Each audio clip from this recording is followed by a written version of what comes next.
Capes on the Couch podcast is for entertainment purposes only. Dr. Issues is a psychiatrist, but he is not your psychiatrist and does not have knowledge of your individual situation. For any personal mental health concerns, please consult your own healthcare providers.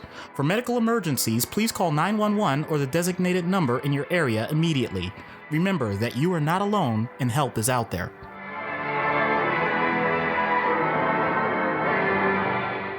Hello and welcome to Capes on the Couch, where comics get counseling. I'm Anthony Sitko. And I'm Dr. Issues. This is a very special episode. This is issue number 84.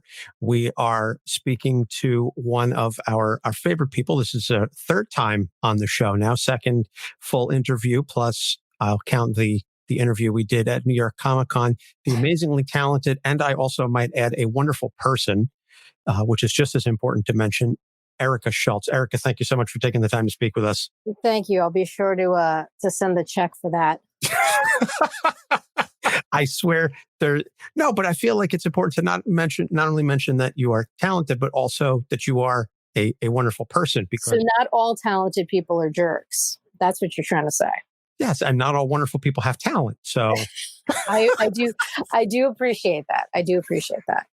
So, as we said, this is your third appearance now on the show. I think once you hit 5, we need to get you a jacket or a pin or something. It's like SNL. A big thing. Yeah, I was going to say, like a big thing with SNL. Once you hit 5, it's like, you get the jacket or you get, I don't know, cheese in the face or something. Tom Hanks welcomes you into the club. Steve Martin is there. Yeah, the whole 5-timers club. So this is 3. So you're well on your way. Woohoo! Round in the corner.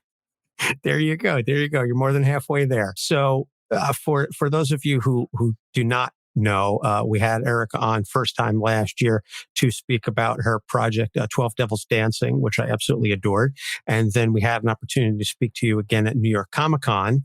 And at that point, Forgotten Home had just been announced. And I also recall when we were talking about 12 Devils Dancing, we asked you, well, what are you working on next? And you said, well, I've got this little project I'm working on, but I can't really say anything about it just yet.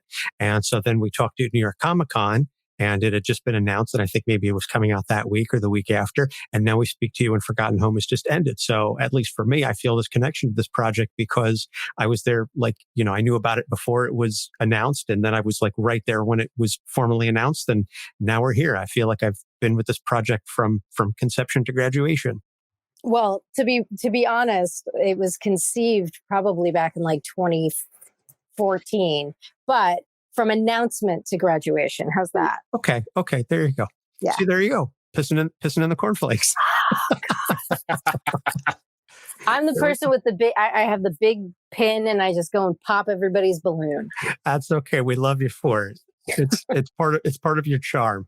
Exactly. So for those newer listeners who haven't yet had an opportunity to go back and listen to the previous 2 times you were on the show, why don't you just give us a little bit of background?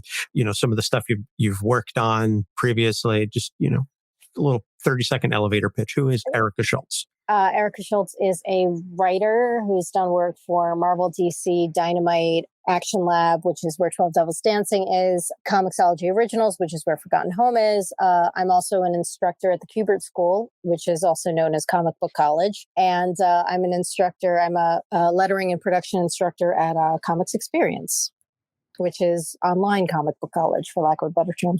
But I think you need to do more. Do you juggle? Do you TikTok? No, I'm terrible at juggling. I played a circus. I played a circus performer in a community theater play back in 1991.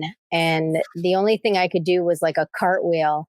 And they tried to teach me to juggle. And I couldn't do it. Well, there's no time like the present to learn because it seems like you've got a lot of free time on your hands. So maybe you should pick that up. Yeah, I have so much free time on my hands. Absolutely. Yeah. So let's talk about Forgotten Home, the purpose of this interview. Let's talk about that. So I think we may have talked about it a little bit at New York Comic Con, but what was the genesis for this project? What was the inspiration, et cetera? What made you think this is the story I want to tell? Originally, it was the anti-Frozen. So everybody was talking when Frozen first came out and everyone and their mother was singing Let It Go. I have this thing kind of popping people's balloons. It's this idea of like, if it's got that much hype, it can't be that good. So when everybody was talking about how Frozen was the second coming, I was like, yeah, no, I don't want anything to do with it because I know that it's not that good and everybody's just sort of like, swept up in this. So I started doing a story about two sisters that absolutely hate each other and that are like evil and warring factions kind of thing. And it ended up splitting into something else. But there were a couple of bits and bobs left over that I sort of swept up with the hair on the carpet and molded it together. And that was sort of the seeds for Forgotten Home that, started taking off on its own. But the idea was always to have something in sort of like an alternate sort of universe. And then when it became Forgotten Home, we sort of anchored it in Earth and then brought it to Janata, which is the secondary location, which is where pretty much 90%, 95% of the story takes place in this, other world. But we wanted to bring you in on Earth just so you didn't feel like we were throwing you out without any type of tether to reality. No, that was definitely apparent. And, on Earth, I always love, it's a personal thing, but I love the trope where you see parallel things happening and they're slightly different, but there's that similarity there. And it's the scene where Lorraine is coming home and Joe is with the Jacob brothers. And it's pretty cool. It's pretty hot. Yeah, she's carrying the pizza. Yeah. That mirror down that page.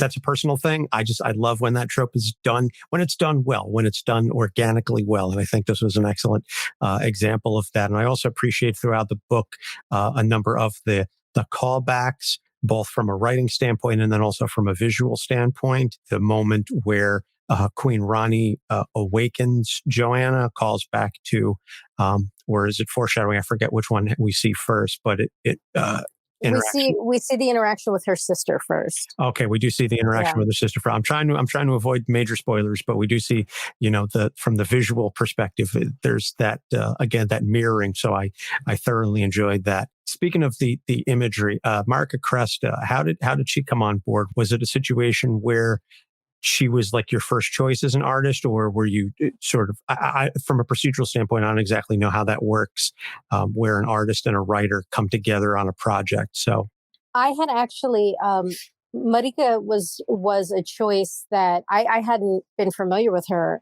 Actually, I was having a conversation with my friend James Emmett, who's an editor, and he and I are working together on another project. And I said, "Oh, by the way, I'm looking for an artist for this project." And I told him about it. And he was like, "Oh, let me give you a few names. I'll email you a few names." And Marika was one of them.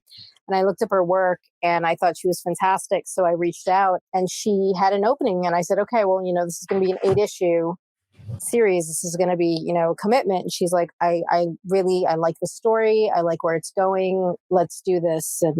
And off we went. The poor woman was tethered to me for almost a year, but, no, she did an amazing job. One of the best things as a writer is when you get pages back and the artist does something that you didn't even think of visually. Because I've worked as a background artist, I've worked as an inker and stuff. I tend to think very visually. If something is confusing and I can't articulate it, I'll do thumbnails and things like that. I try and help the artist out as much as possible. But Marika came back with some stuff that was just like, she really blew my mind in the way she was thinking of the world. She is an architect by training, and there was something that she did. Again, we don't want to do spoilers, but it's in the beginning of book 6 where we're seeing this, the aftermath of a battle. And there was something that I noticed that she did where there's a spear in the ground with like a ribbon almost on it.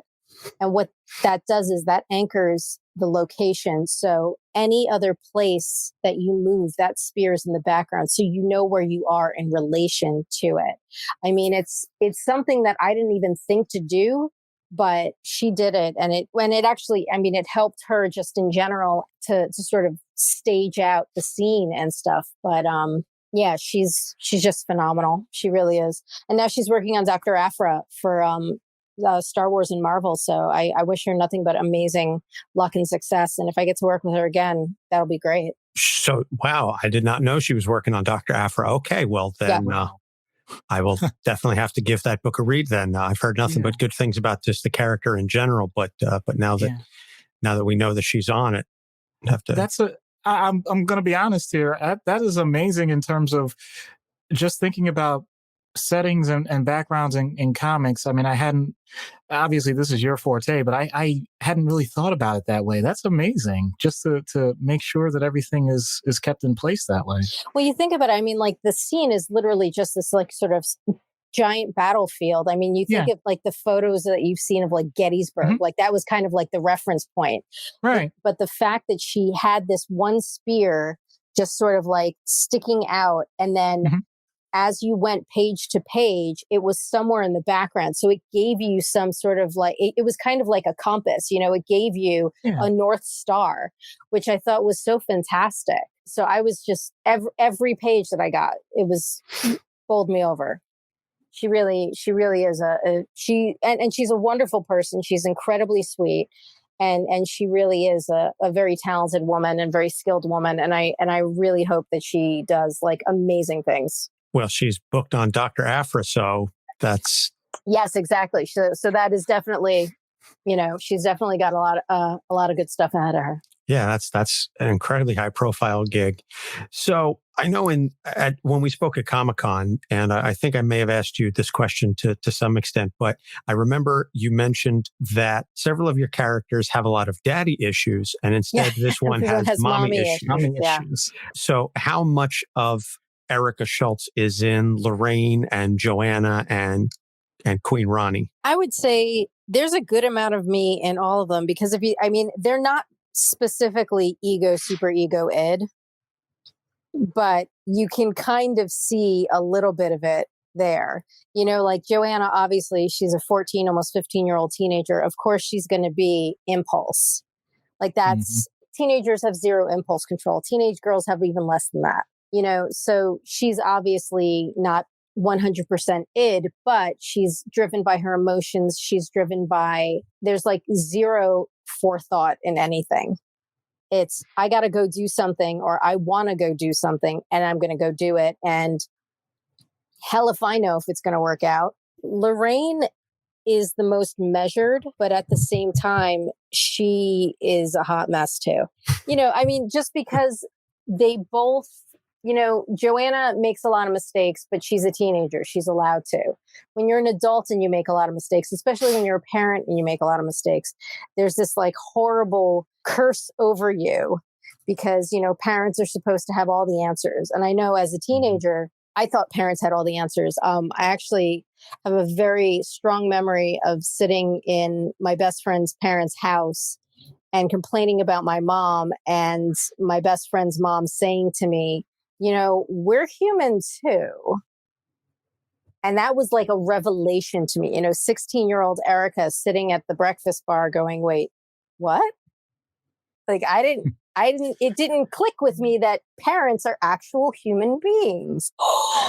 What a surprise, kind of thing. And it sounds stupid, 20, almost 30 years on, it sounds like a stupid revelation, but I mean, it hits.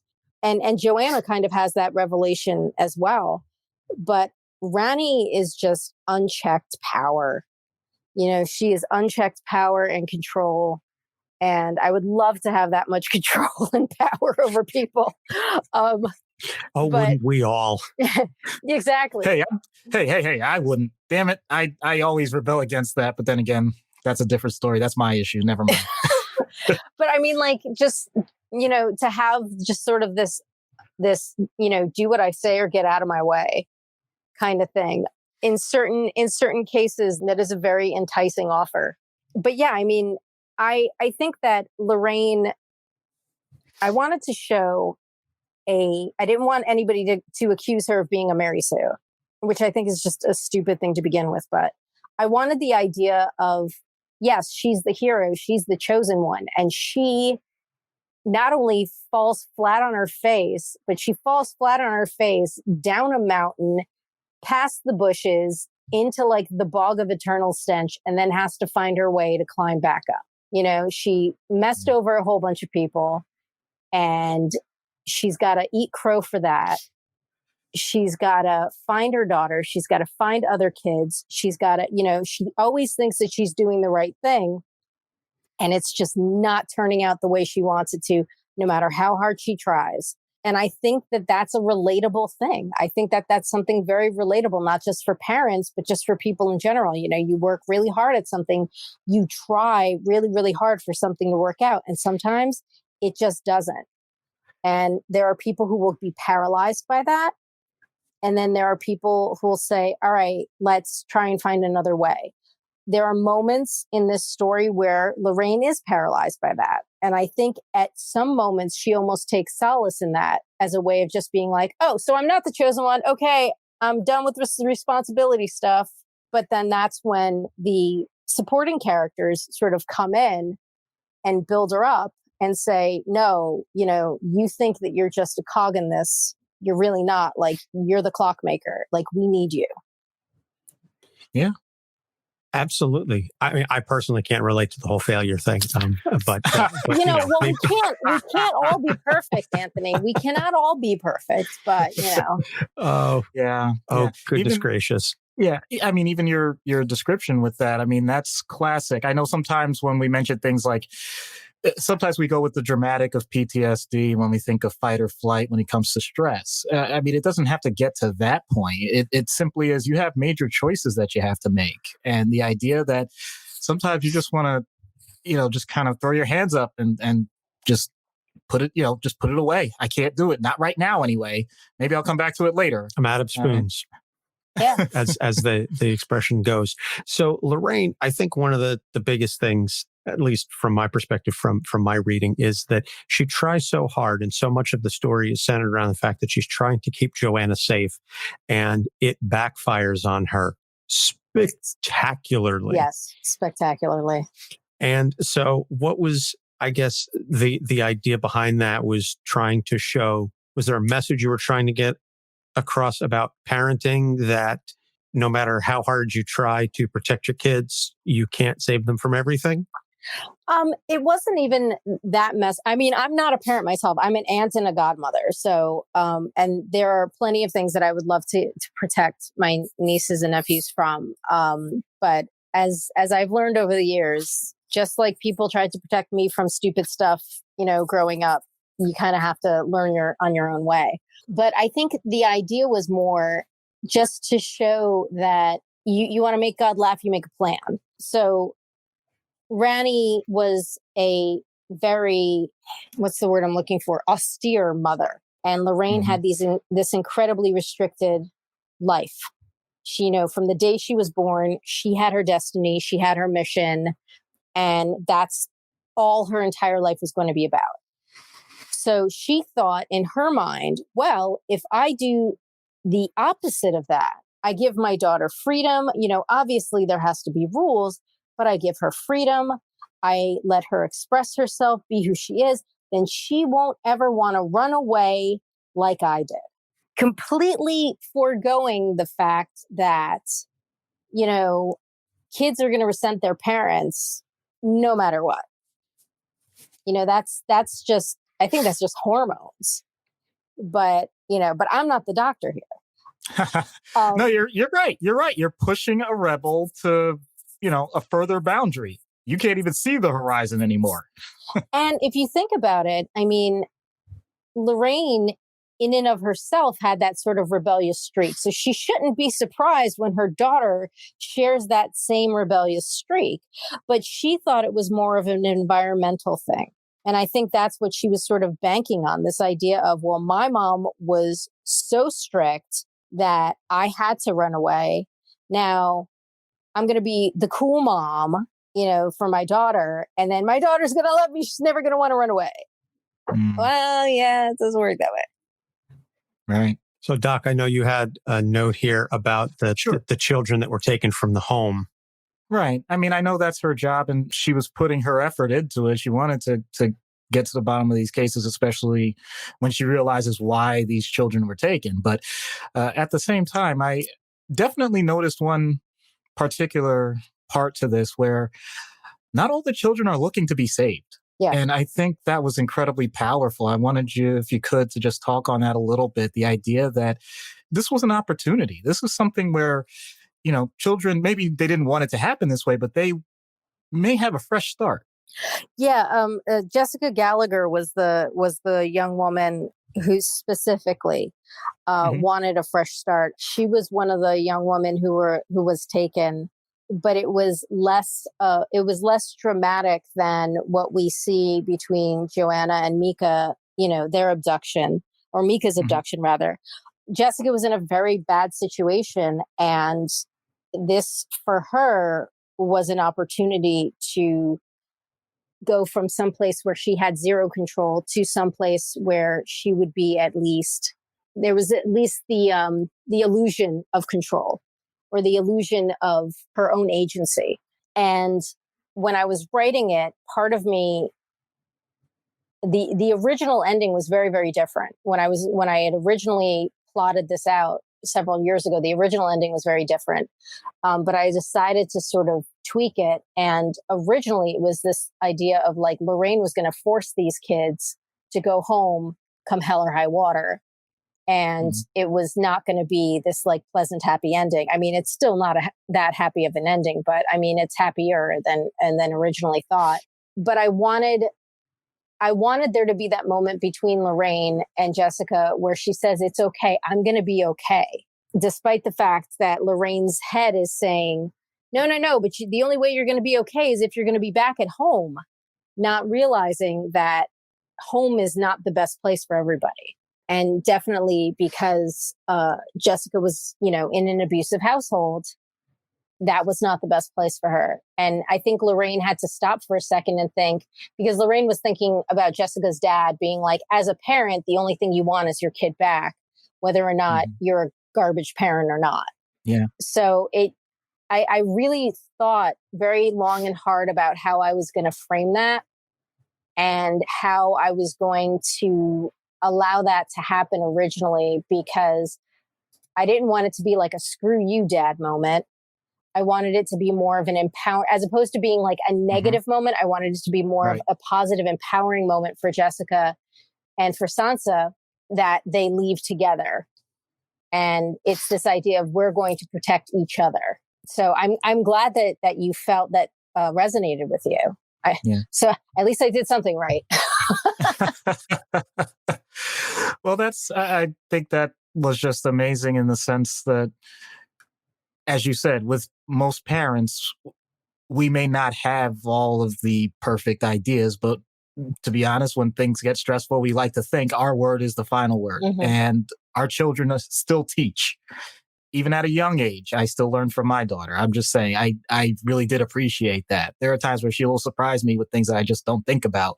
And I can't say that she's wrong just because I'm older. Yeah. So there's that instinct to do that. And I feel this with godkids and nieces and nephews, this instinct to be like, well, you might be right this time, kid, but don't get used to it.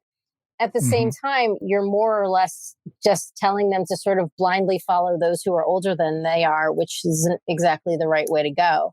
Like I remember, when I was a kid, it was always, if you're in trouble, find a police officer. That's not always the good thing. Well, I'm not going to lie to you. That part, I had a little different experience. I'm not going to get into details about that. But yeah. But like, that's what we were. I mean, my dad was an auxiliary police officer. So that was, what we learned. If you get in trouble, you find a police officer. When I got a little older, I realized that that's not the way to go. You get in trouble, you find somebody else. I always say, like, people thinks cops and clergy are infallible. And yeah, that ain't the case. But it's, sort of like this thing that's ingrained in you or ingrained in your parents that then they try to sort of chisel it into you. And it's this, not necessarily might makes right, but this idea of like, well, you just need to listen to me because this is who, I'm the parent, you're the child, and you need to shut up and listen. And I think a lot of times parents don't want to deal with like they don't want to hear that other parents are garbage parents, or they don't want to hear that their kid's having an issue. So when Lorraine first meets Jessica and says to her, like, come on, I got to take you home, she's like, I'm not going there. I'm not going home. I'm fine where I am, and you're not going to make me.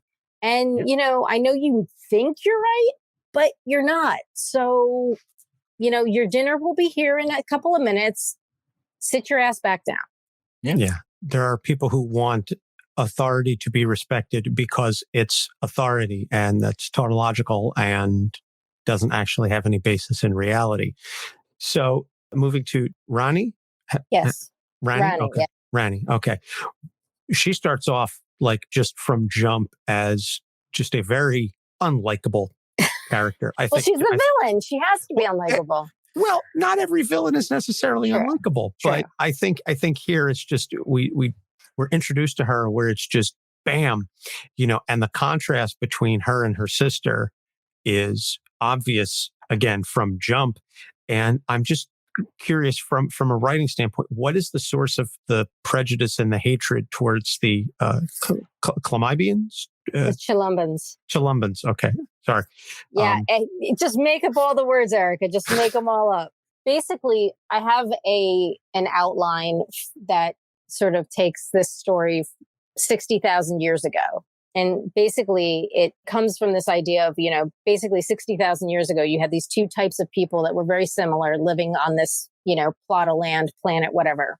And this big asteroid comes, slams into the ground and reveals the crystal, the Elysia, that everyone's after. And once they're exposed to it, you now start to begin to see the difference. There are evolutionary changes that happen in these two types of people. So whereas in the beginning, they all sort of looked kind of similar, now the crystal has awakened any evolutionary differences. So the Cholumbans start turning into, with every generation, they start turning into these sort of like lumbering rock people. Not to sound, when I use the phrase lumbering, I don't mean that they're, imbecilic, but, they're sort of these big hulking, the Thing, Ben Grimm kind of characters. Yeah, they're brutes. Yeah, exactly. Whereas who are known as the Genadans are the ones that sort of become like these sort of lithe, more human-like characters. And there was no difference really between them until this crystal was revealed to them. And that turned into this like crazy rift. And after the asteroid fell, the first generation was when people were started being born with that birthmark. And if you look at it, it's a fireball because it's the asteroid coming to Earth. So once people started being born with that birthmark, it was very, very few. So those were, of course, there was something special about them. Nobody else has this thing. So they're our de facto leaders.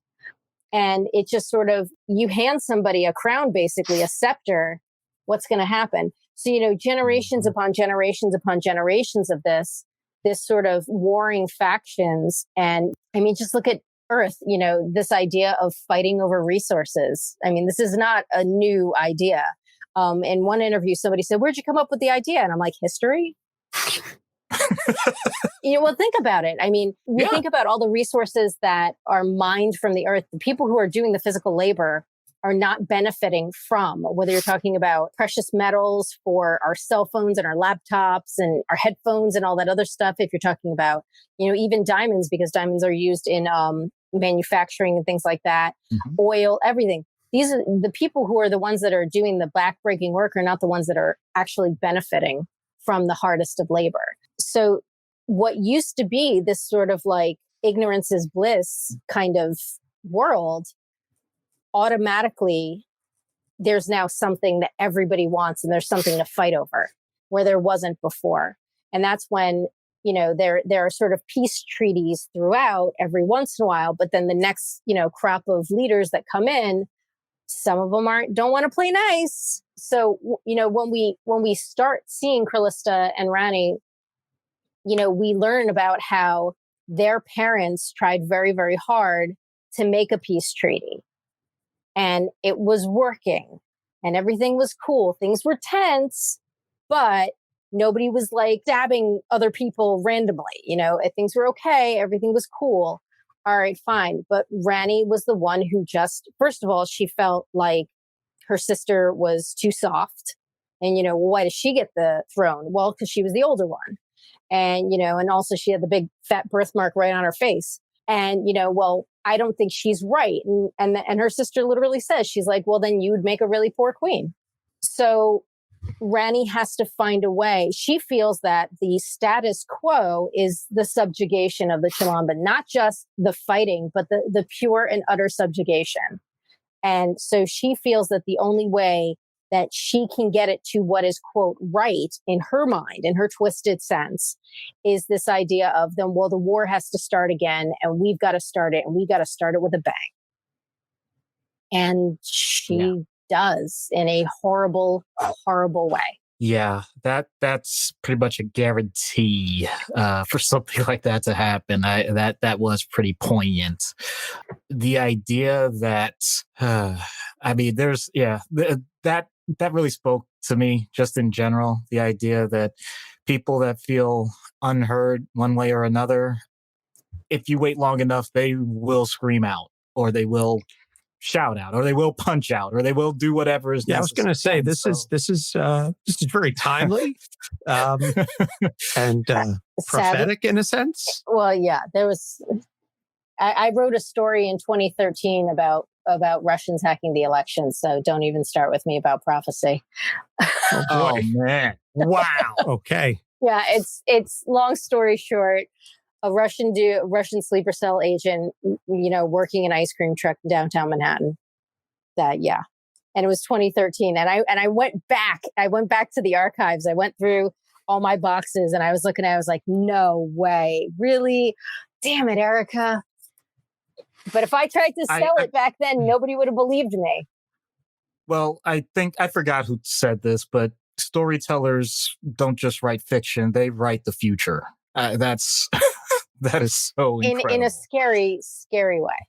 Yes. But Anthony, as you were saying, sorry. No, it's fine. I was just going to say that it's, and I do enjoy that portion of it.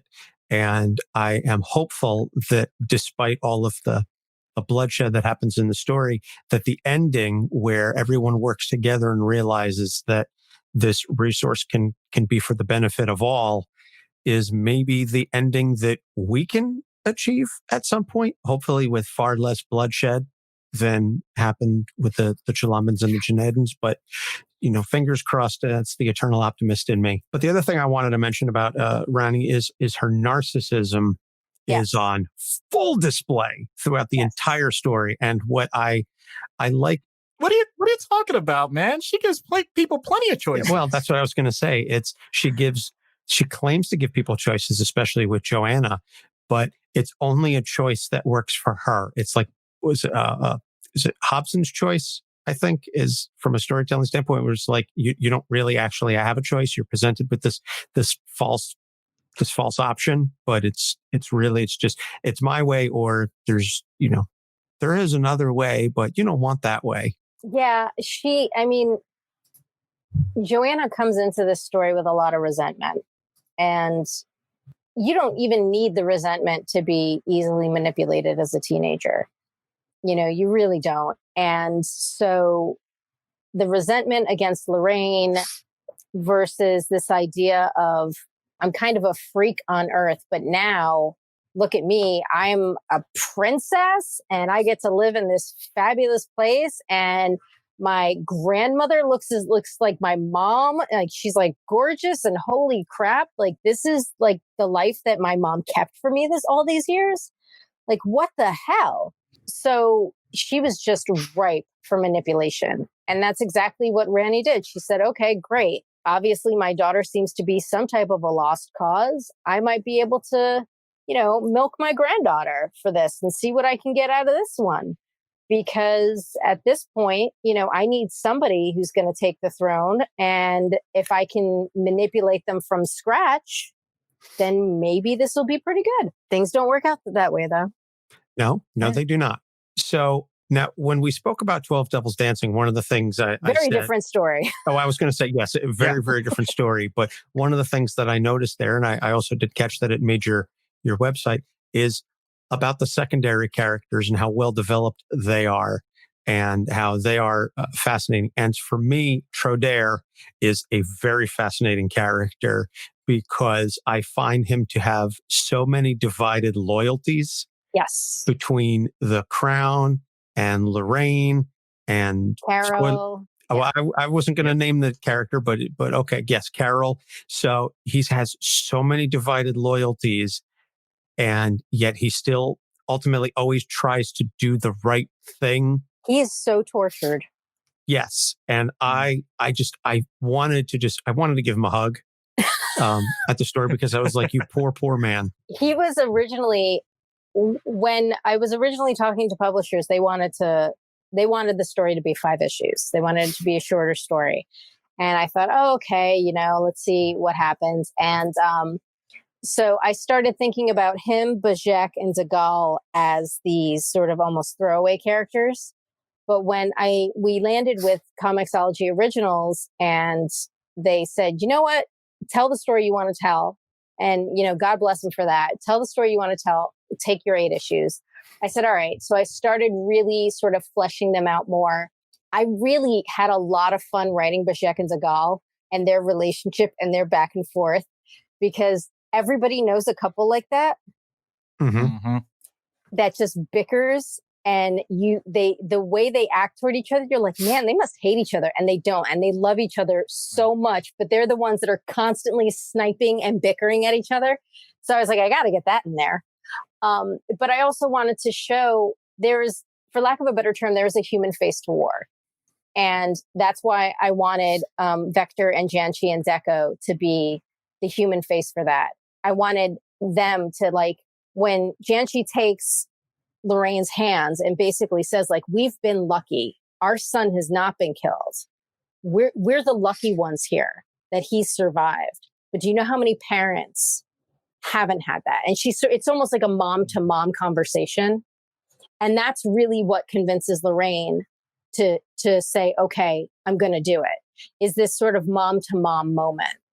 And even though she's like a very minor character, she plays a very pivotal role. And being and Deco sort of being like the face of the army, the face of the rebellion, kind of, at the same time, because Deco has his drawn loyalties, like he's basically like a double agent. This poor kid is this like double agent at this, young age. So he's, has to decide between, trying to protect his family and the resistance versus trying not to get found out by the queen. And, God knows what she would do to me, kind of thing. So I wanted to show a human face of war. I wanted to show that kids got to grow up really, really fast. You think about what happens in Yemen, what happens in Syria, a lot of Middle Eastern countries where there's conflict. And these kids, 12, 13 years old, or even, parts of West Africa, you see these kids that are very young. You see them on the news and they're carrying guns and you're like, oh my God, when I was 12, I wasn't thinking about that kind of thing. So there's like a human face to this that is very, very tragic. And I even if I just touched on it, I wanted it to be there. And and everybody has like a huge backstory, and I've got it all written out, and it's really, really complex. And, I'm so prolific. Yeah. But oh no, we definitely appreciate that about you. But I wanted the audience, I wanted the reader to say, yeah, we only spend a little bit of time with these characters, but they at least feel like real people. Yeah, I wanted to just touch on a part of that once again, I don't know, this is my strange brain that I picked up with regards to Trodaire. So when they're doing basically what's an arranged marriage, it's pointed out very quickly, and I apologize, I don't have the proper vocabulary, but when the queen pretty much snipes at you about the fact that, you're still different from the rest of us, but, we'll let that slide because you're in with us now. Basically, he doesn't have magic, but he's being involved in the magical royal court. Because he's loyal. Clearly doesn't. I mean, it's incredible. That says something about the strength a character would have in a circumstance like that. Like, how much would you have gone through in your life where you get that level of trust, and then ultimately, have to make some really hard decisions in a different direction? Yeah. I wanted there to be I kind of thought about it in the sense of like Superman. Okay. So Superman on Krypton's regular Joe. Superman on Earth is super. When Lorraine came to Earth, she had her powers. So here she's extraordinary. When she goes back home, she's untrained, untested. And Rani even makes the point saying, you might be hot shit over there, excuse me. But over here, like, you're nothing. To the point where even the guys that don't have any magic can kick your ass. I wanted there to be a character who wasn't like everybody else. And as we learned, Tredair is different in many, many ways. There's a bit of a love triangle there, or I guess a love square, if you think about it. Square, yeah. But I wanted there to be this idea that the queen wanted Lorraine to marry a pure blood. And despite the fact that he had no magic, he was still pure blood. And if you think about it, he's way more unique than anybody else. Yeah. Being, like one of 1,000 or one of, 5,000 that doesn't have magic. But at the same time, he was still on the battlefield. He was still there, and he still sort of bought into the idea of this is what we have to do until Carol gets injured and he has that interaction with Bajak, and Bajak says, what are you doing here? Right. Yep. That's the ultimate question with any battle. Yeah. Why are you here? What are you fighting for? And if you're not benefiting from this, and you're not one of the elite, for lack of a better term, you're not one of these magical elite kids, then what the hell are you doing here? Swinging your sword around? Come on. Give it a thought. So. Yeah, like I said, very, very well done. Very, very interesting as always with the secondary characters. Another secondary character that we see a little bit of, not a whole lot of, is Michael. Yes. And the main question I had is just like, it just kind of surprised me. He is completely unfazed when Lorraine shows up.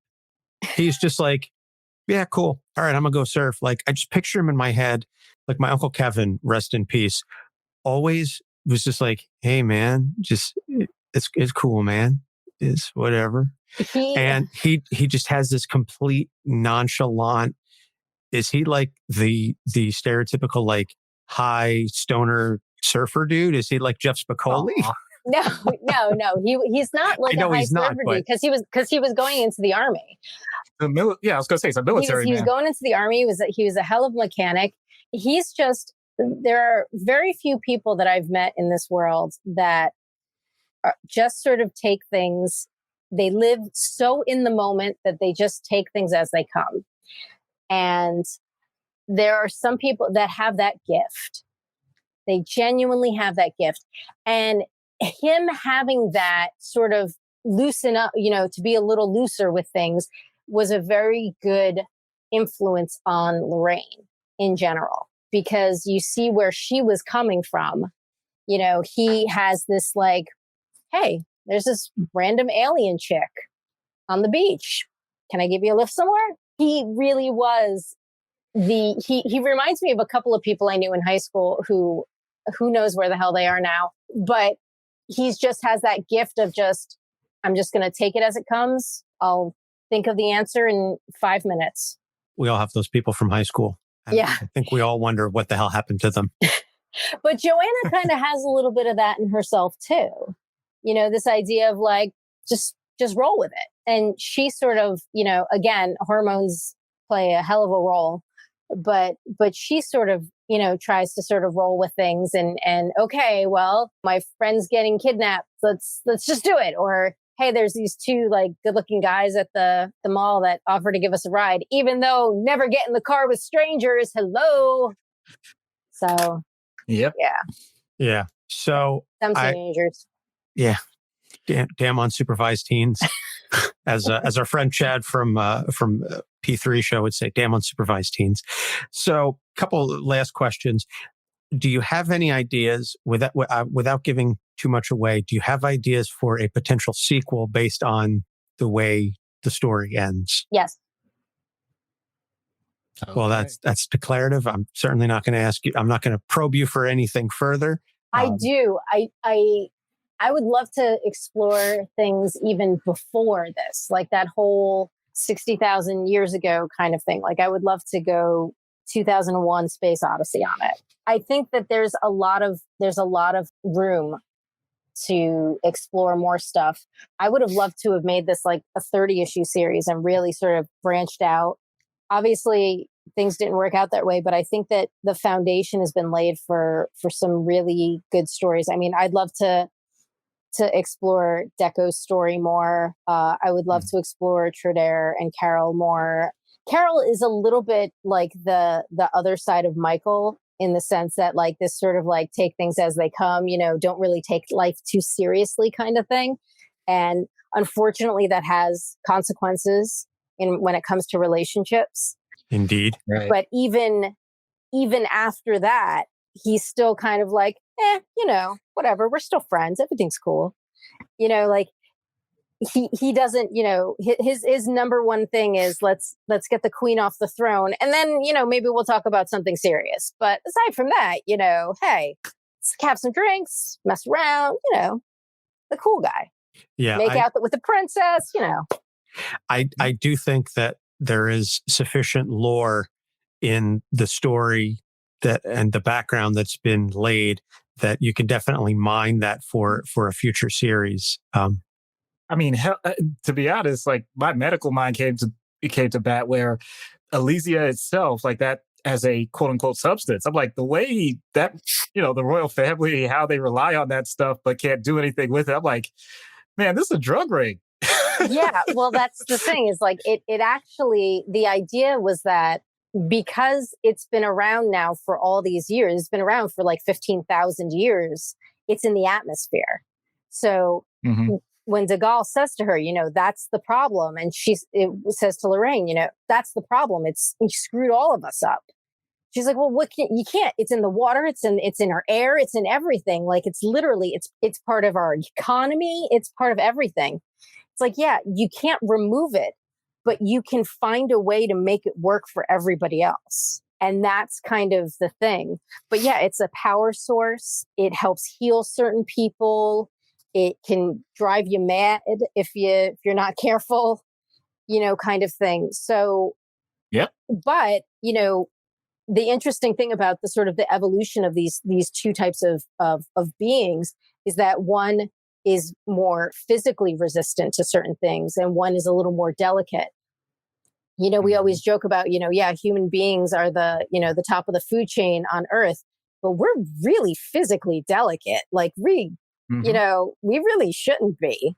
Let's be honest. And you see how, yes, the Janatans are, the more human-like people, but yeah, they've got magic, but you can still fell them pretty easily.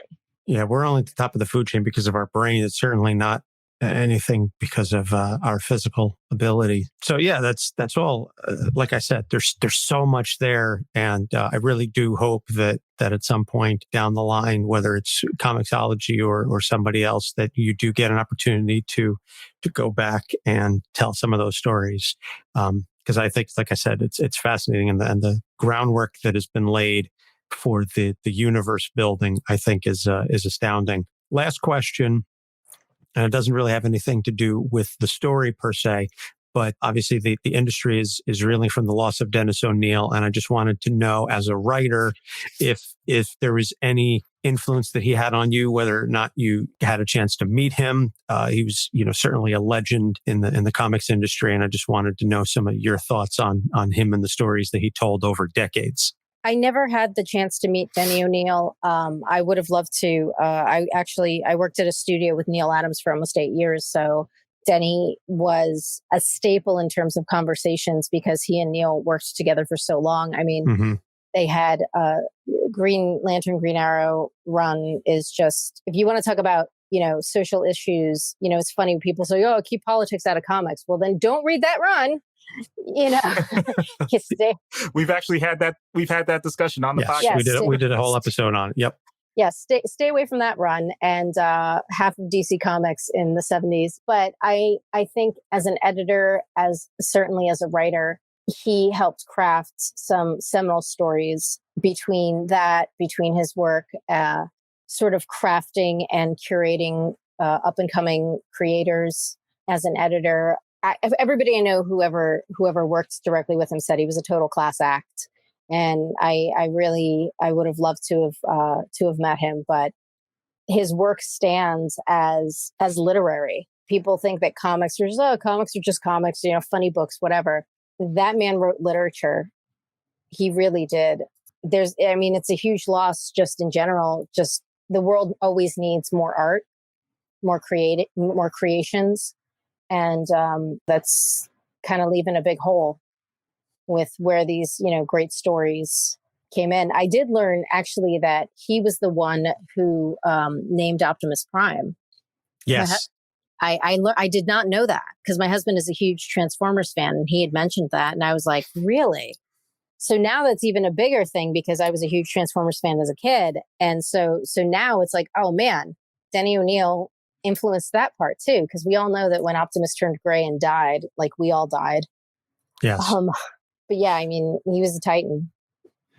Absolutely. So, yeah. Definitely be mourned.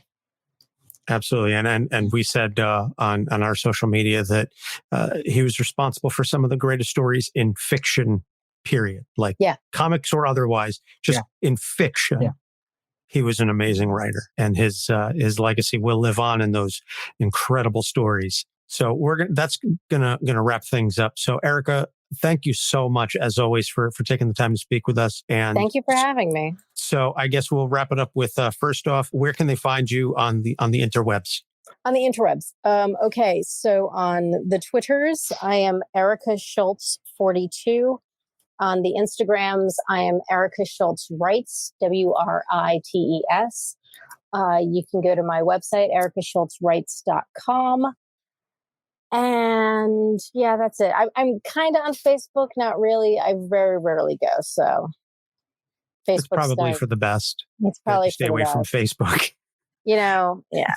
And lastly, what project are you working on now? Or is there any details that you can give us? Or when can we expect to see the next thing that you've got in the pipeline? There is a mini series that I actually just finished writing. We will be recording a panel for San Diego Comic-Con for the Comic-Con at Home to announce it.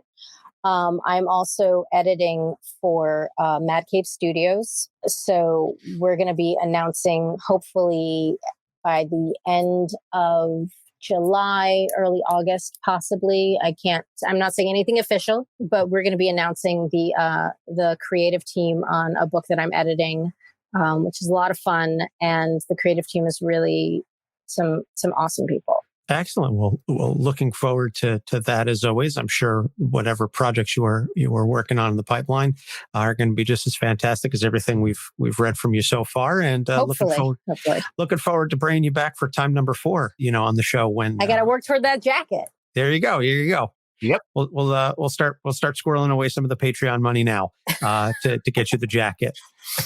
Button. Just make a cheesy button. It'll be totally fine. It's all right. Just with a big 5 on it. There you go. I think we can swing that. Nice. So that's going to wrap it up for us. Our upcoming episodes, we've got Raphael from the Teenage Mutant Ninja Turtles, and then Support Systems in Comics, and then Redacted, a character that we are very excited to do an episode on, but we're going to hold off just yet on officially announcing that until maybe either release day or at the very least recording. It's Moon Knight. No, it's not. No, we've already done Moon Knight. We already. I love it. Did Moon Knight. But, I know everyone's gonna be guessing. I'm sure everyone will be guessing. Because we've got so many big names that we still haven't done yet. But in any case, you can find this on Facebook, Instagram, and Twitter at Capes on the Couch. We've got our email addresses, capesonthecouch@gmail.com. Our shows are all available on our website at capesonthecouch.live. We have a TeePublic and a Patreon site, so you can go to either of those and financially support the show if you so choose. Doc, anything you want to add before we head out? No, because I don't think this episode is going to be forgotten. And there's his pun, as always. ERICA SCHULTZ, thank you so much for taking the time to speak with us. For Doc Issues, I'm Anthony Sitko. Thanks for listening. We will see you next week. Capes on the Couch podcast is for entertainment purposes only. Dr. Issues is a psychiatrist, but he is not your psychiatrist and does not have knowledge of your individual situation. For any personal mental health concerns, please consult your own healthcare providers. For medical emergencies, please call 911 or the designated number in your area immediately. Remember that you are not alone and help is out there.